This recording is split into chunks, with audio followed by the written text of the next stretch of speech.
Fermented foods are so good for your gut, and let me tell you why. When foods are fermented, the good bacteria multiplies, and that is why fermented foods are full of probiotics. These probiotics, as well as other vitamins and enzymes that are often found in fermented foods, are really good for three things. Number one, to improve your digestive system. Number two, to improve your immune system. And number three, to help you absorb more nutrients from the foods you're already eating. It is a great idea to incorporate more fermented foods into your diet. And that is why today we are going to make 3 recipes that all involve fermented foods. Let's first make miso soup. Miso soup is a traditional Japanese soup that is made from fermented soybean paste called miso. Now you can buy miso either on Amazon or you can also go to your local Asian grocery store and pick it out. It's usually in the refrigerated section. Now traditional miso soup is made with a fish-based soup stock, but today we can easily make it vegan by using this. This is called kombu, or it's basically dried seaweed that you can also easily find in your local Asian grocery store.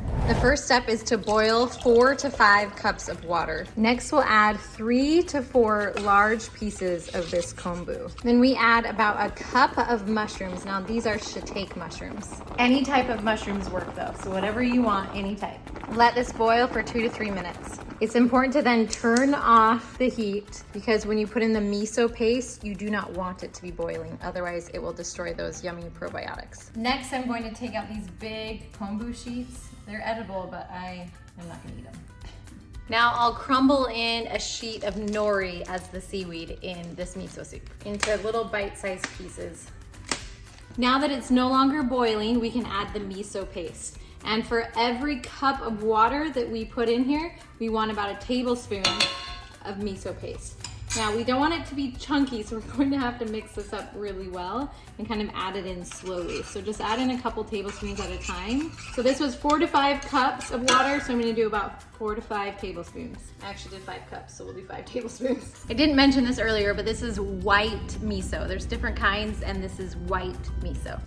Again, keep mixing so that there's no miso paste chunks. Next, we will cube about a half a cup of silken tofu. Now you can use any type of tofu, but traditionally miso soup is made with silken tofu. Be gentle with it because it will break apart easily. And with the rest, I'll just make some dessert. I can throw this in smoothies. I can turn it into a pudding with chocolate powder. There's so many things you can do with silken tofu. But this will not go to waste. Okay, let's add in the silken tofu. Stir everything around. Next, you'll chop up some green onions and we'll add them in. Okay, time for the taste test. This is a little too salty. I'm gonna add about another cup of water to this. I'll add in a little bit at a time. Let's taste it again. Oh, it needs the full cup. Okay, add in more water. Let's taste again. Much better. That's perfect. Perfect. You know, traditionally in America, we think of having chicken noodle soup when we're sick. But honestly, if we had miso soup, it is so much better for us and it will help us in our sickness way more than chicken noodle soup because of all of the probiotics and all of this goodness, even just from the seaweed and the tofu. All of these things are so good for you. When you're dehydrated, the salt, all the things. Mushrooms are so good for you. Next, let's cook with tempeh. Tempeh is a plant-based protein that has a firm texture and a nutty flavor. It is made from fermented soybeans. Now, tempeh kind of has a little bit of a bitter flavor. So if you're cooking it for the very first time, you may want to boil it first to get rid of that bitter flavor. However, this recipe, you won't need to because the secret is in the sauce. The sauce makes this dish delicious that everyone will love. It's slightly spicy, but full of flavor. This dish is called tempeh sticky fingers. You'll open up the tempeh and then slice it. In a bowl, you'll add 3/4 cup cornmeal and 1 tablespoon of nutritional yeast. Then 1 teaspoon garlic powder and 1 teaspoon seasoned salt. Mix all of that together. Now, instead of eggs for the dredge, we're just simply going to use unsweetened plant milk. Any variation works. Now we set up our station, so we'll place some of the tempeh inside the milk, and then we'll coat it both sides in that cornmeal mixture and place it on the air fryer tray. Any air fryer works here. No oil necessary. You can just put these straight into the air fryer and you'll set it at 400 for 10 minutes. While that's cooking, let's make the sauce. In a pan, you'll place 3/4 cup of maple syrup and 3 tablespoons of Frank's hot sauce, original flavor. Lastly, you'll add about a pinch or so of garlic powder. Mix that up really well and we will let it simmer for about 3 to 6 minutes, just until the sauce becomes thick. Now you do want the sauce to boil, then you can turn it down to simmer. Perfect, we want it to thicken. And they are done. We took them off the pan and onto a plate. And now it's time to drizzle the sauce. We'll flip these over so everything is coated evenly, just like that. Now these are best in a sandwich where you would normally put meat in a wrap with some veggies. Honestly, you could eat them just like this. They are so good. This is really good. Okay, added it to a wrap with some cucumbers and peppers and even a white sweet potato in there. You wanna try it? Did you spot the vegetables? Yummy. You like the soup, huh? Yes. Yes. Baby. My friend Jessica shared this sticky fingers recipe with me and it is just so good. For sure, it's my favorite way to make tempeh. You should try it too. And if you don't like spice, that's okay. You can easily omit some of the hot sauce. Next, we're gonna make our own sauerkraut and homemade kimchi. Now, this may sound overwhelming, but I promise it's not as bad as you think. All you need is mason jars, and if you want, you can buy like a fermenting kit like this on Amazon, but it's not necessary. I promise you, I'll show you how easy it is. First, we wanna prep the cabbage. So you'll peel off these outer layers. Then we will cut it into about 8ths. We wanna get rid of that core.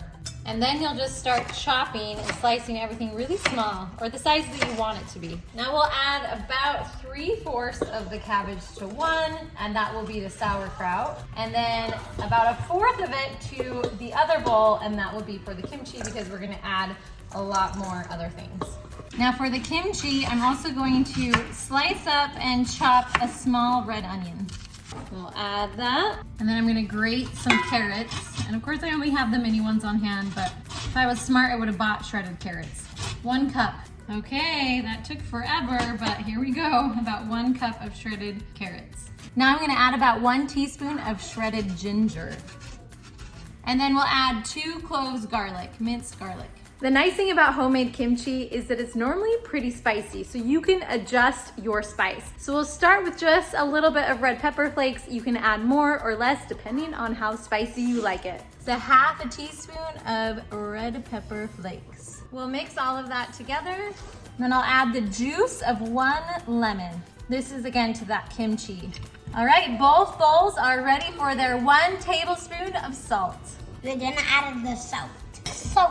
Now we massage that salt into every single piece of the cabbage. Mommy, can I help?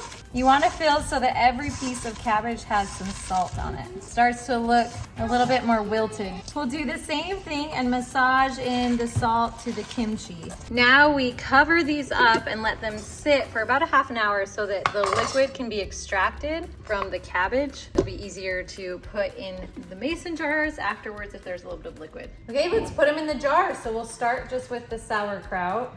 Because it's sat for a while, there's a lot more liquid, which is great, which is what we want. We don't want to waste that liquid. All right, there's sauerkraut. Now let's do the kimchi. The cool thing about this fermenting kit is it comes with these weighted lids. And what you do is you just kind of pack everything down deep, and so that the liquid completely covers the sauerkraut and the kimchi. Kimchi is a lot easier. If you don't have one of these lids, you can always use just a plastic bag of water. You can put a cabbage leaf on top and then put a cleaned rock, whatever it takes to get everything covered in the liquid. You can see the weights are in there and the liquid is completely covering the mixture. Okay, now we'll put on these cool fermenting lids, but again, a regular lid works fine. These just make it so you can choose the date so you know how long it's been here. Perfect. And now we wait at least 3 days, ideally anywhere between 10 to 30 days. I'm gonna put them just right here, right next to this globe. It's a little decor. It has now been 13 days and it is time to open up our kimchi and our sauerkraut. Let's take a look. Looks good. There we go. Okay, I have some tempeh avocado toast. So just some avocado, some of the tempeh sticky fingers I made last week. And then let's add kimchi to one of them and then sauerkraut to the other. Here is the taste test. Yum. It's pretty salty. It's really good. I probably would add a little less next time, but it's so yummy. Now the kimchi. I like that little bit of spice. That's great. I love all the flavors in the kimchi. It just has more flavors going on. Hopefully you enjoyed this video on fermented foods, and hopefully it made you realize how easy it is to make fermented foods. They taste a little different. It's definitely something that you need to get used to the flavor. Sometimes a little bitter, sometimes a little salty, but overall, it's actually really good to incorporate even just a nibble every single day. If you like this video, make sure to check out all of my other videos where I show you how easy and delicious it can be to eat more plants.